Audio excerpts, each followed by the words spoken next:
ejja naraw l-affarijiet veri, ejja naqbdu l-gazzetti, ejja neħħu dak ir-reper illi l-gvern qed jipprova jammadna bih u nħarsu lejn l-affarijiet kif suppost inħarsu lejhom bil-verità, bl-għajnejn oġġettivi biex nifmu illi hawn partit f'pajjiżna illi qed jagħmel minn kollox biex jaħdem sewwa kontra l-korruzzjoni favur id-dinjità tal-persuna, favur il-poplu Malti u dak il-partit jismu Partit Nazzjonalista. Hekk sostna l-kap tal-Partit Nazzjonalista Adrian Delija meta kien intervistat fuq Net Television il-ħadd filgħodu u kienet jitkellem fuq il-propaganda tal-Gvern Laburista li issa infiltrat ukoll fil-gazzetti kollha tal-ħadd apparti fil-mument għaliex il-Partit Nazzjonalista mhux se jinxtara mill-Gvern. Adrian Delija sostna li minkejja il-kabinet kollu jinstab taħt investigazzjoni b'allegazzjonijiet li jużaw flus il-poplu għall-użu personali tagħhom fil-mezzi soċjali.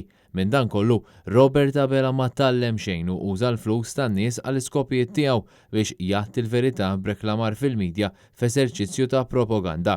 Fuq in-naħa l-oħra, il-Partit Nazzjonalista qed ikompli jiġġedded u jkun tan-nies permezz ta' riformi li ħarsu l-aqwa interess ta' pajjiżna u ċ-ċittadini kollha. Ħalli l-Partit Nazzjonalista tkun familja kbira imma li għandha estensjonijiet tagħha ta' oħrajn illi jħossuhom komdi, illi jikkontribwixxu għax ma nagħlqux bibien imma niftħu opportunitajiet għax ma nikkontrollawx kollox mill-ftit imma inxerdu l-opportunità lil ħafna jipparteċipaw imma li fuq kollox da qed isir biskop direzzjonali għal ġid komuni illi nħarsu d-dinjità tal-persuni.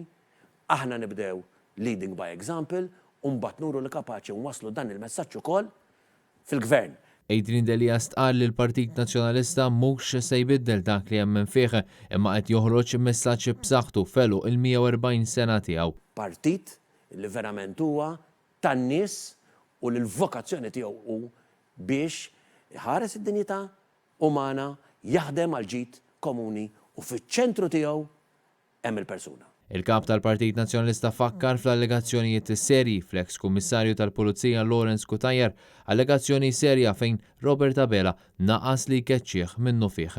Adrian Delija stqarr li l-Gvern irid li jnessi lin-nies mill-allegazzjonijiet serji li qegħdin isiru fil-konfront tad-deputat mexxej Laburista Chris Cardona fejn Robert Abela ukoll qed jibqa' ma jkeċċihx.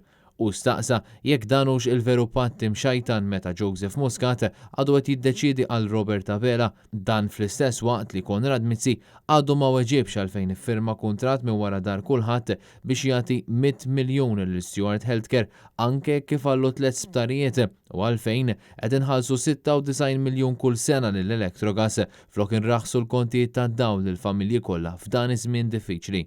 Dawk jiġu ekwivalenti jew għal 6 xhur kulħadd illi jiġu b'xejn il-kontijiet ta' dawl l-ilma. Jew sena sħiħa illi tista' tnaqqashom bin-nofs. Għalfejn ma jnaqqas il-Prim Ministru ta' pajjiżna il-kontijiet tad-dawl u l-ilma tal-familji kollha bin-nofs f'dan il-mument fejn l-iktar illi qegħdin fil-bżonn. Adrian Delija qal li Robert Abela ma tallem xejn il-lanqas fil-ħatra tal-Kummissarju ġdid tal-Pulizija meta baqa' jwebbes rasu. Dan fil-waqt li l-Partit Nazzjonalista qal kif għandu jkun hemm bidla f'dan il-proċess u l-Kummissarju kellu jintgħażel biż-żewġ terzi tal-Parlament, iżda minflok Robert Abela rried li jibqa' jagħżel il-Kummissarju hu. Adrian Delija qal li l-Oppożizzjoni mhix lesta li tipparteċipa fi proċess fażul meta l-għażla diġà saret mill-Prim Ministru.